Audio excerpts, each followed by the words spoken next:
আসসালামু আলাইকুম বন্ধুরা, কেমন আছেন? বাড়িতে মাটির চুলায় রান্না করছিলাম, আপনাদের সাথে একটু শেয়ার করি। প্রথমে কড়াইতে তেল দিলাম, পেঁয়াজ কুচি দিছি, রসুন বাটা, হলুদ গুঁড়া, জিরা গুঁড়া, ধনিয়া গুঁড়া, তারপরে মরিচ গুঁড়া, লবণ, ভালো করে গরম তেলে এবার ভালো করে নাড়ি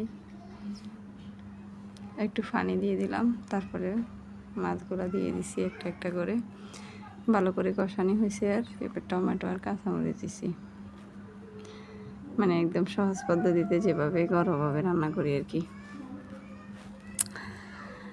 তারপরে এটা বিশেষ করে যারা বাইরে থাকেন এদের জন্য সহজ সরল রান্না বান্না আর কি। আচ্ছা, যা হোক, আসল কথা কি ভাই, আরেকটা কথা কি, আমরা বাচ্চাদেরকে বুঝছেন না, মানে নীতিবোধতা একটু শিখাই না, শেখানো উচিত। আমরা আদর করি, মাদেরকে বলি যে কি এগুলা খাওয়াইয়েন না, এগুলো দিয়েন না, মানে আমরা নিজেরা না খাই, বাচ্চাদেরকে খাওয়াই ফেলে বিশেষ করে। এটা করাটা উচিত না, জানেন নি? যে কোনো জিনিস যদি আনেন আপনারা, এটা সমানে ভাগ করবেন।